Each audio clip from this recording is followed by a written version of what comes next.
Hi, friends. In our time together today, I'm introducing the carol Joy to the World. Christmas is like just a couple of days as when I'm recording this, and this is probably the last carol I'm introducing this season. So I thought, well, we just great want to squeeze one more carol in, and I'm introducing it using our friend Jonathan's Chieftain V5 because we're headed to Pittsburgh soon, and I need to take Jonathan's Chieftain back to him. So I wanted to use it to play one more time for our time together. Now, if this is a carol that you know pretty well, and many do, then I'd like you to, again, one of those challenges we've talked about before, see if you can play it. Grab your whistle, a low D, a high D, some other whistle, and see if you could play the whistle. Find the notes.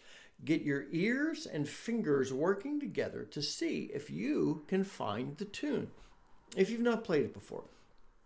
But I am going to stand and walk us through the tune slowly with no ornamentation so that you could see my hands in the play along with Scott's section.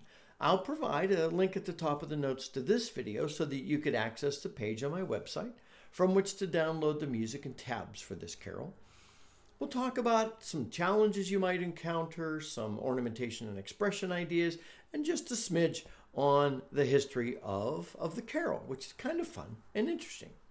So, here is Joy to the World without any ornamentation or expression, just played through straight at a steady, slower pace.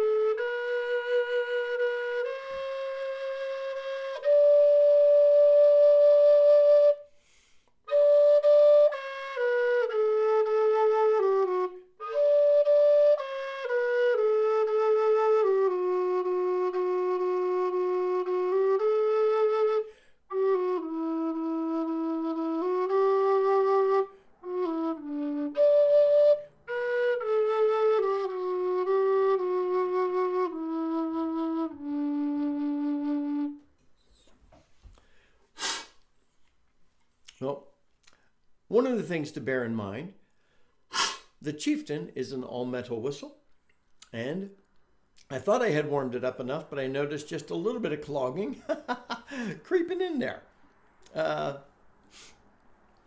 This is a carol if you know that if you're just playing it by yourself, it's good to have the words going in the back of your brain and thinking about some difficulties, because you're getting down in there and you're going,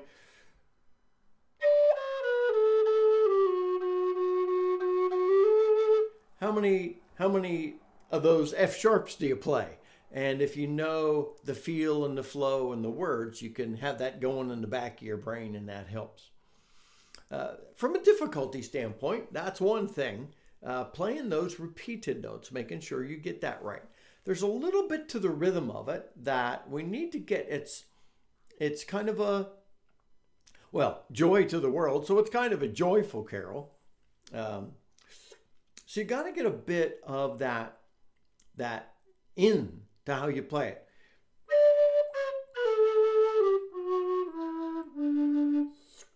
So that, think about that. Work on that some.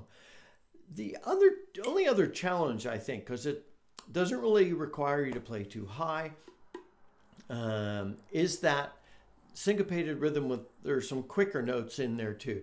But they're all just like right next to each other, so that really shouldn't present you with much of a problem. From an ornamentation and expression standpoint, a couple of things. You are going to have to decide what to do with those extended repeated notes. Like after you have that sequence of F sharps, you're going down to a sequence of E's.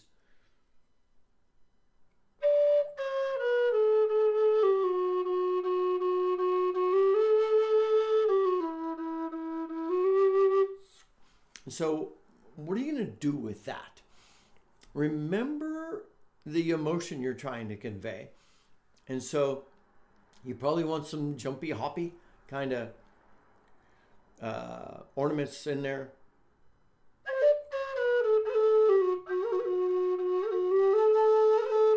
So you do a couple of hard tongues, do a roll, throw a cut in at the end.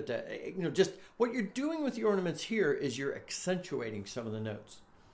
And when you're starting off with that little bit of a hard hit, one of my favorite ornaments to throw in at the front sometimes is a roll, but I also like to use two fingers for a cut when I'm playing a second octave D, and then just slap that. And I kind of like the effect of that. Or you could just hard tongue your way into that to get that sharp entry.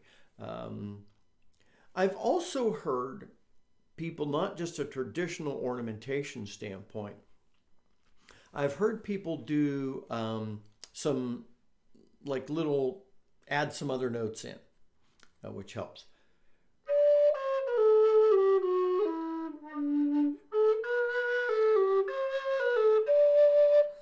Something like that. That is kind of fun.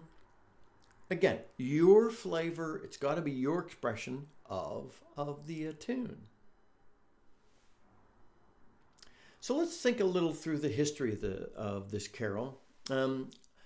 Isaac Watts was a prolific hymn writer, but he also wrote a lot of poems based on portions of scripture.